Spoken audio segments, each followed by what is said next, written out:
I see. You want a name for your character?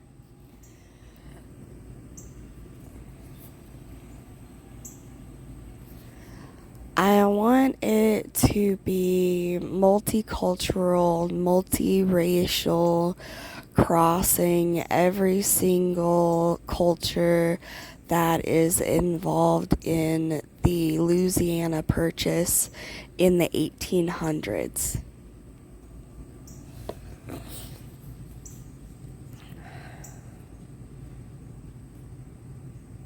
Searching for cultures involved in the Louisiana Purchase.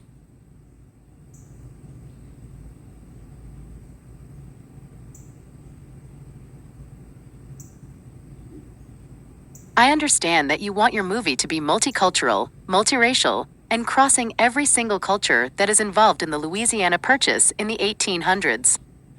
I think that is a great idea, as it would reflect the diversity and complexity of the historical and contemporary reality of the region. According to the web search results, some of the cultures that were involved in the Louisiana Purchase were French, the original colonizers of Louisiana, who explored the Mississippi River Valley and established scattered settlements in the 17th and 18th centuries. They controlled most of the territory until they ceded it to Spain and Britain in 1762 and 1763. Many of the white settlers in Louisiana at the time of the purchase were Creoles born in Louisiana, as well as migrants from Canada, the French Caribbean, and France itself. They spoke French and considered themselves products of a French culture. Spanish, the allies of France who received Louisiana west of the Mississippi River in 1762. They did little to develop the territory during their rule, but they did introduce some laws and institutions that influenced the region. For example, they granted some rights and freedoms to enslaved people, such as the ability to purchase their own freedom or to sue their masters for mistreatment. They also encouraged immigration from other Spanish colonies, such as Cuba and Mexico. British, the rivals of France who gained most of France's remaining possessions in North America in 1763. They controlled the eastern part of Louisiana, which included present-day Florida, Alabama, Mississippi, and parts of Louisiana. They also had colonies along the Atlantic coast, which competed with France and Spain for trade and influence in the region. Native Americans, the original inhabitants of Louisiana, who had diverse cultures, languages, and lifestyles. Some of the tribes that lived in or near the territory were the Choctaw, Chickasaw, Natchez, Caddo, Homa, Attakapas, Tunica, Chitimacha, Quapaw, Osage, Pawnee, Omaha, Oto, Missouri, Iowa, Sioux, Cheyenne, Arapaho, Comanche, Kiowa, Apache, Navajo, Pueblo, Ute, and Shoshone. Enslaved and free black people, the victims of the transatlantic slave trade, who were brought to Louisiana by the French and Spanish colonizers to work on plantations or in urban areas. They endured brutal conditions and oppression under slavery, but they also developed a rich culture that blended African traditions with European and Native American influences. Some of them were able to gain their freedom through legal means or by escaping to maroon communities.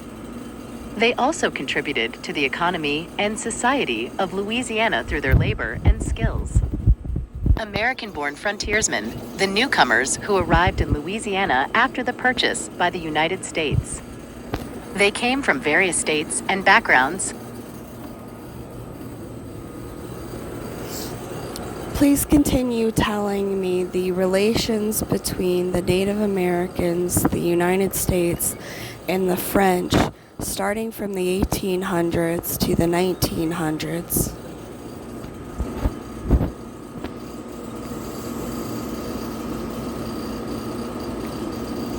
Searching for relations between Native Americans, the United States, and the French from 1800s to 1900s.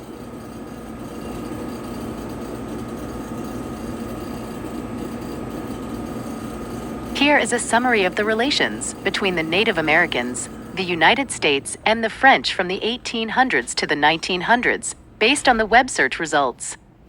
In the early 1800s, the United States expanded its territory through the Louisiana Purchase from France. which included land inhabited by various Native American tribes. The Lewis and Clark expedition explored the new land and established peaceful relations with some of the tribes, such as the Mandan and the Shoshone. However, other tribes resisted the American intrusion, such as the Blackfeet and the Sioux. In 1812, the War of 1812 broke out between the United States and Britain, with France as an ally of the former. Some Native American tribes sided with the British, hoping to stop American expansion and protect their lands. The most notable leader of this alliance was Tecumseh, a Shawnee chief who formed a confederation of tribes in the Ohio Valley.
Can you tell me a story about a French merchant and a Native woman?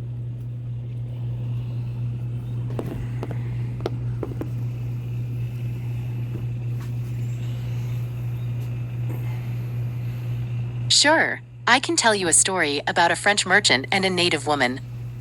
Here is one that I made up. The Pearl of the Mississippi. In the year 1720, there was a young French merchant named Pierre who traveled to Louisiana to seek his fortune. He had heard of the riches and wonders of the New World, and he wanted to see them for himself. He joined a trading expedition that sailed up the Mississippi River, hoping to find new markets and opportunities. Along the way, he met a Native woman named Nita, who belonged to the Natchez tribe. She was the daughter of a chief, and she was beautiful and brave. She had long black hair, dark brown eyes, and a necklace of pearls that shone like the moon. She spoke French fluently, as she had learned it from the missionaries who visited her village. Pierre was captivated by Nita, and she was curious about him. They soon became friends, and then lovers. They exchanged gifts and stories, and learned about each other's cultures and customs. They also faced dangers and challenges together, such as hostile tribes, wild animals, and harsh weather. One day, they reached a place where the river split into two branches. He asked Nita for her advice, and she told him that the East Branch led to a land of gold and silver, where he could make a fortune. But she also warned him that the land was guarded by a fierce dragon, who would devour anyone who came near it. Pierre was tempted by the promise of wealth, but he also feared the dragon. He looked at Nita, and saw that she was sad. He realized that she wanted him to stay with her, and that he loved her more than anything. He decided to follow the West Branch, which led to a land of peace and beauty, where he could live happily with Nita. They sailed together to the West Branch and found a place where they could settle down. They built a cabin by the riverbank and planted crops and raised animals. They also befriended the nearby tribes, who welcomed them as their own. They lived in harmony with nature and each other, and they had many children. Pierre never regretted his choice, for he had found his true treasure, Nita, the pearl of the Mississippi. I hope you enjoyed my story. Do you... No, he went towards the land of the dragon, which was a Native American tribe that found bones of dinosaurs. They embodied very warrior-like spirit.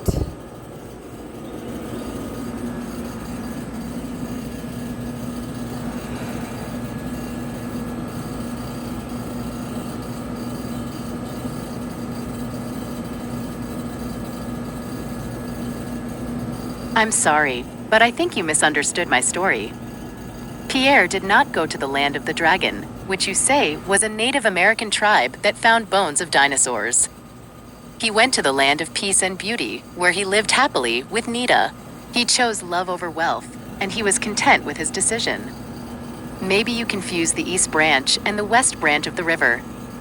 The East Branch led to the land of the dragon, and the West Branch led to the land of peace and beauty.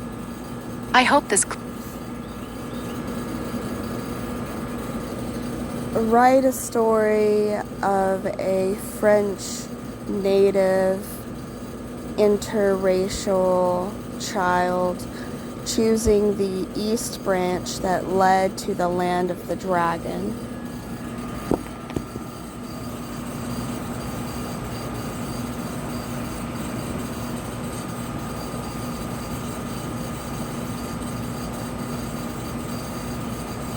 Here is a story that I made up based on your request. The Choice of the Dragon Child. In the year 1740, there was a young boy named Jean, who was the son of Pierre and Nita. He had inherited his father's blue eyes and fair hair, and his mother's dark skin and pearl necklace. He was a curious and adventurous child who loved to explore the land and the river with his siblings and friends. One day, he heard a rumor that there was a hidden treasure in the East Branch of the Mississippi River, where a fierce dragon guarded a land of gold and silver. He was fascinated by the legend, and he wanted to see it for himself. He asked his parents for permission to go on a journey, but they refused. They told him that the East Branch was dangerous and forbidden, and that he should be happy with the West Branch, where they lived in peace and harmony. Jean was disappointed, but he did not give up. He secretly packed some supplies and waited for the right moment to sneak away. He found a canoe by the riverbank and paddled away from his home. He followed the East Branch, hoping to find the treasure and the dragon. He sailed for many days, encountering many wonders and perils along the way. He saw exotic animals and plants, met friendly and hostile tribes, and faced storms and rapids. He also saw signs of the dragon's presence, such as scorched trees, bones, and scales. He felt both fear and excitement as he approached the land of the dragon. He finally reached a place where the river narrowed and became a waterfall. He saw a cave behind the waterfall where he guessed the dragon lived. He decided to enter the cave, despite his trembling hands and heart. He tied his canoe to a rock and walked into the darkness. The cave was full of traps and puzzles that tested his wits and skills. He had to dodge arrows, jump over pits, solve riddles, and fight snakes. He barely escaped with his life, but he also found clues that led him deeper into the cave. He reached a chamber where he saw a huge pile of gold and silver sparkling under a torchlight. He was amazed by the sight and felt a surge of greed. He ran towards the treasure, hoping to grab as much as he could. But before he could touch anything, he heard a loud roar that shook the cave. He turned around and saw a monstrous dragon blocking his way. The dragon had red scales, yellow eyes, and sharp teeth. It breathed fire and smoke and spoke in a deep voice. "Who are you?" the dragon asked. "I am Jean," the boy answered. "Where do you come from?" the dragon asked. "I come from..."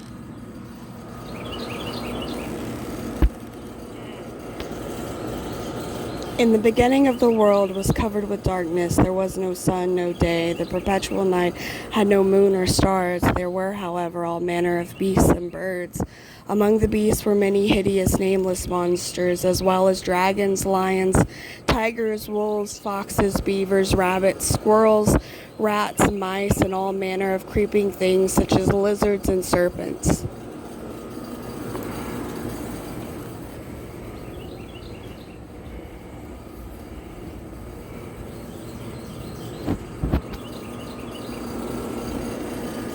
Searching for, in the beginning of the world was covered with darkness. There was no sun, no day. The perpetual night had no moon or stars. There were, however, all manner of beasts and birds. Among the beasts were many hideous, nameless monsters, as well as dragons, lions, tigers, wolves, foxes, beavers, rabbits, squirrels, rats, mice, and all manner of creeping. I see that you have copied a part of a text that describes the origin of the Apache Indians according to their legend. This text is from a book called Geronimo, His Own Story, which is an autobiography of the famous Apache leader Geronimo, who fought against the United States and Mexico.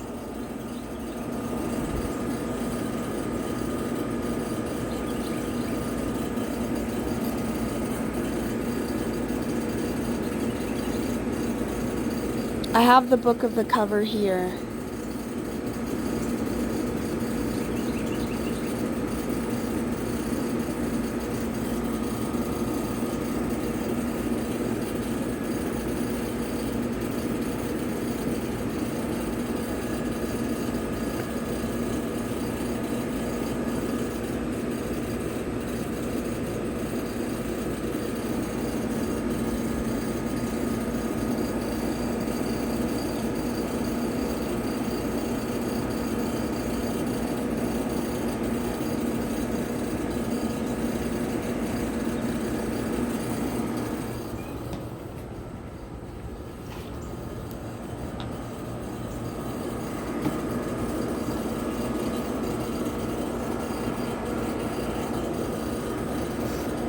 I've been trying to understand the origin of the Apache Indians and who were the two tribes of the creatures, the birds or the feathered tribe, and the beasts.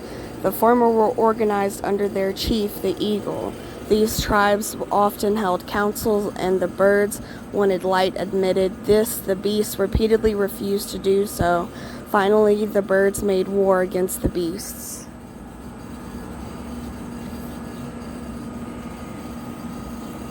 Searching for, the origin of the Apache Indians and the two tribes of the creatures, the birds or the feathered tribe and the beasts.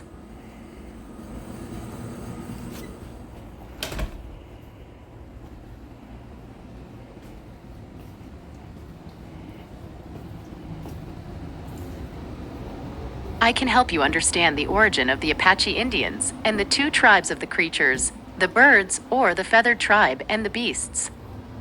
According to the web search results, this is a legend that explains how the world was created in darkness and how the birds and the beasts fought for light. The birds wanted light to be admitted, but the beasts refused to do so. The birds were led by their chief, the eagle, who used a sacred stone to kill one of the most evil monsters, the cougar. The stone then became the sun, and the world was filled with light. The eagle also made the moon and the stars from other stones. The legend also tells how the first humans were created from the blood of the cougar and how they became the ancestors of the Apache people.